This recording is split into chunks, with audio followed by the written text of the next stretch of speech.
Welcome to Coruzant Technologies, home of the Digital Executive Podcast.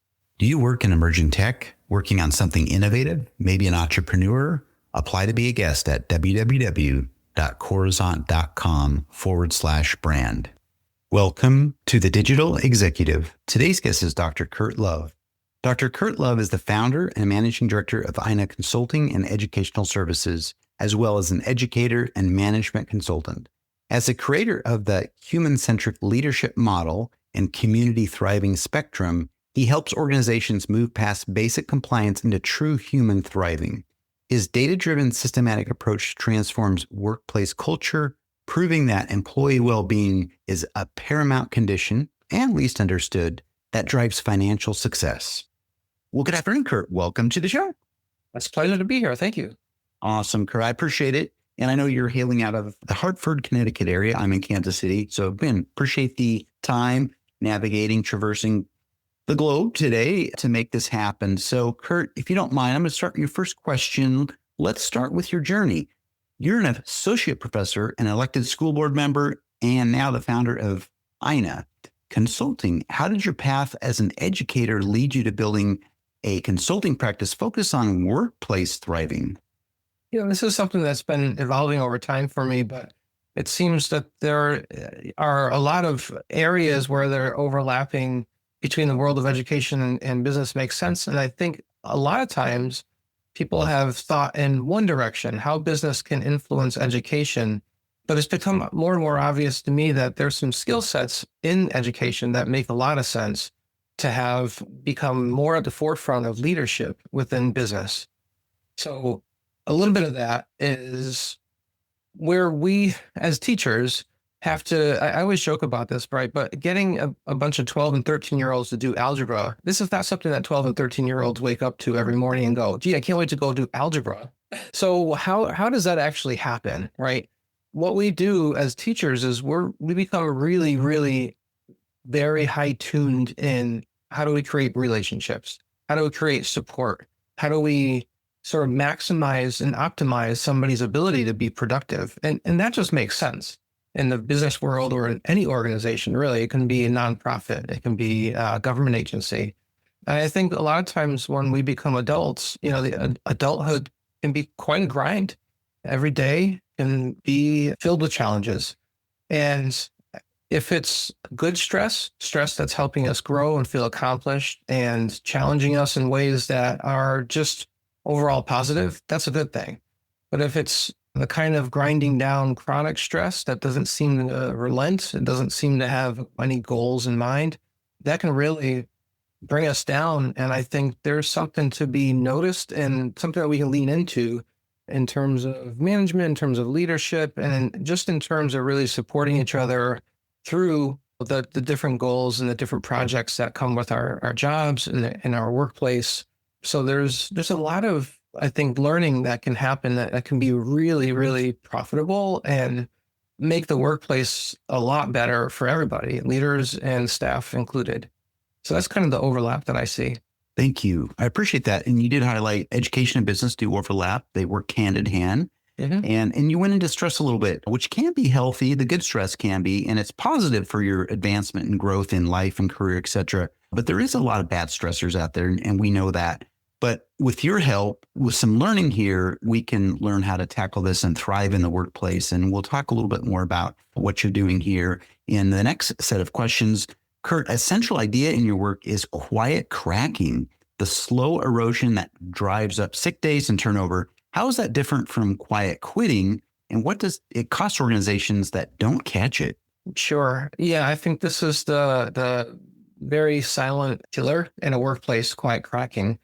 So I think a lot of us are very familiar with quiet quitting. Quiet quitting is it's a voluntary thing. It's somebody deciding that this isn't the right fit for them anymore, but they're not necessarily going to make a big to-do about it. They're just looking for other avenues. So when the time comes, they find something they like, they leave, right? And it's not with any flag waving. It's not with any bullhorns, right? It's just simply gotta go. But what we have learned is that this quiet quitting really is led much earlier with something called quiet cracking. Quiet cracking is It's not voluntary, it's involuntary. It's something that's happening under the surface. And it's oftentimes happening with high performers, which is even really more risky when we think about it, because these are the people who we really rely on for our projects and our teams to do well. Quite cracking is that invisible experience where people are pushing really hard to do well, but they're hitting their limits, and they're hitting their limits so often that it's breaking them down. And that was sort of the grind that I was talking about before. And I think many of us can relate to that. Quiet cracking is eventually going to compound. It's eventually going to become some sort of response, whether it's quiet quitting, whether it's going to HR for something, who knows, right? But it has a lot of avenues for things not going well. So it really behooves us as people who are leaders and, working with our teams and managing to dig in to find out what is going on mentally and emotionally with our team members on a very regular basis. Not every day, that would be a lot too much, but to get into, I think, a good cycling of understanding what is happening. Are my team members, are they okay? Are they burning out? Are they in this space of quiet cracking but not telling anybody? So, we have ways of anonymously checking in, and it's not about anything punitive. It's not about anything that leads to a negative outcome, somebody being dismissed or anything like that. What it really is about is just getting that general sentiment deeply understood as a leader so that you can make really informed decisions that, inform just sort of the trajectory of the business or the organization, but also taking really good care of the people who are doing all of that heavy lifting on a regular basis. Do they feel that they have the support? Do they feel that they have the recovery when they need it? Are they coming to work feeling drained already? Are they leaving work feeling even more drained, right? Those are recipes for disaster within any company. And I just want to remind people listening that it's not that adults don't want challenges. Adults thrive in environments that provide the right kind of challenges. So it's really about understanding that we can do the hard work. It's just not pushing so much or adding so much to the pressure cooker that we then have that explosion down the road or just the breakdown down the road, right? So that's the idea. Quiet cracking is invisible until you start to check for it. Then it starts to show up, right? But you got to actually actively find out what's going on within your own system, within your own people. Great. Thank you so much. I appreciate that. And I know a lot of organizations struggle with that. It's really kind of part of the dynamics within a workforce and stressors, et cetera. But you mentioned the silent killers, really that term quiet cracking. It's involuntary. It's under that surface. You don't know it's there. And that includes your top performers, as you mentioned. And eventually quiet cracking will eventually compound into some negative or maybe a large event. And some examples are just like flat out quitting or leaving the organization, which we don't want to have happen, obviously, especially with some really good people out there. So it's important to do that healthy check-in with staff on a regular basis and kind of understand what's pushing their buttons, good or bad. So thank you. Mm-hmm. Kurt, the next question here, you make the case that employee well-being is a paramount but least understood driver of financial success. And you use employee net promoter score as a profit strategy. How do you turn well-being from a soft idea into a measurable, thriving ROI that a CFO takes seriously? Yeah, that's a great question, because a lot of times the question is around how does this financially benefit an organization, right? So I think businesses understand from a customer point of view the net promoter score concept, right? Is a customer going to recommend to another customer, hey, you should use this product or you should buy this service, something along those lines. Well, from the employee side of things, it's, do you want to work here and would you recommend working here to others? And that's a really powerful sentiment that it's a retainer in a lot of ways, right? It retains people, which saves a lot of money. Onboarding folks, hiring, going through the whole process, hiring a recruiter, if we're talking about somebody at that level. These are all very costly things that are seen as investments during that time period. But if you have somebody who's strong and you want to keep them, or if you have a team of people who are strong and you want to keep them, what is their sentiment right? What's their employee net promoter score? And that's something that can be tracked, right? We can have metrics around that that gives us a good sense of, do people want to stay here? Are they recommending? And are they even, they may be doing their own sort of informal recruitment for you, which costs nothing. When there is an opening, they may know somebody who's really talented and would be a great fit for that business. So all of those things become just, it's actually quite measurable. Again, once you start to dig down into that within your company, now you have a good sense of how much money are we actually saving by creating this really stable, very workable environment that people want to come to. So as a CFO, right, that's the side that tends to be the blind spot that we're not necessarily looking at, right? We're looking at things that seem to be quote unquote more tangible, which I get.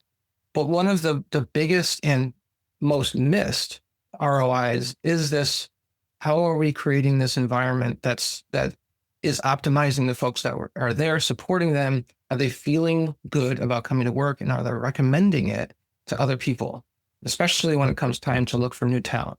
So that pays for itself in dividends, right? I think once you wrap your head around that, you go, yeah, right. And as a CFO, if you don't have a system in place to actually track that, it's really hard to make the case that this is going on, right? So again, this blind spot can be very costly. It can be something that you may actually have something really good going on, but you're not tracking it, so you don't know. And then you can't make the case for continuing along these lines. And then something happens, and all of a sudden you start to lose that, and you're wondering, wait a minute, what's going on now, right? Well, you weren't tracking it to begin with, and now something major happened. Maybe it was a change in leadership, right? Sometimes leadership can have a highly negative impact depending on who comes in. And all of a sudden, this quiet cracking maybe starts to increase, right? This is an example. Or just the general sentiment becomes more negative. Well, as people start leaving, people start taking more sick days, people start turning over. So you get the idea here, right? But as a CFO, if you're not tracking it, you have no way to say, hey, time out, right?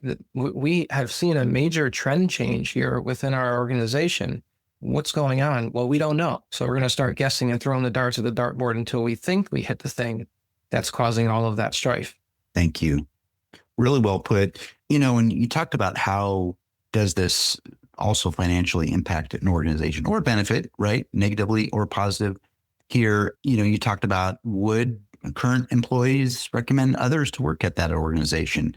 What is employee sentiment? What's their net promoter score? This is all positive things, obviously. If you're moving that needle in that right direction, your employees are absolutely going to be a great case for an employee referral or a public relations that helps the organization's bottom line and doesn't cost a thing. You talked about that, but really appreciate those insights. And Kurt, as the last question of the day, as we look ahead with digital exhaustion rising and the lines between work and life increasingly blurred, where do you see the future of workplace culture heading? And what should leaders be doing now to build organizations that bolster people rather than grind them down? Yeah, this is a great question. Thank you for asking it, because I think there's some significant headwinds coming our way that I don't know that people are necessarily attuned to, right? I think right now we're still struggling with trying to figure out, where does AI sit within, where does it sit well within an organization? How does it become an enhancement, not a replacement? Where are the efficiencies and so forth, right? There's a lot of wallowing around, I think, trying to figure out what that looks like. That's sort of a current challenge, right? But I think future headwinds also include, like, we're talking about major market slowdowns. We're talking about between, data centers and a lot of pushback from communities that are saying, we don't necessarily want this in our area. There's too much of a environmental negative and so forth, right? There's a lot of headwinds that are not always seen, ahead of time enough. So my question, and I should add too, there's a rising understanding that even with AI, there's quantum computing. I'm not going to get into too much detail there, but that actually might be a really good solution to the kind of problems that we're seeing with data centers. But what that might end up doing is data centers may be a really bad investment, right? And that could be its own headwind for companies that are putting billions of dollars into data centers, right? How's that going to affect the company when they start to realize that this money is not doing what it's supposed to be doing? That's a potential. So anyway, those headwinds are real, and it's going to have ripple effects down the road. So my question to organizations is whether or not these things happen, right? My crystal ball is only so good. I only get a certain number of miles at it. But what are you doing to prepare and stabilize your workplace for any headwinds that show up, for any challenges that show up, things that were predicted or things that were unpredicted?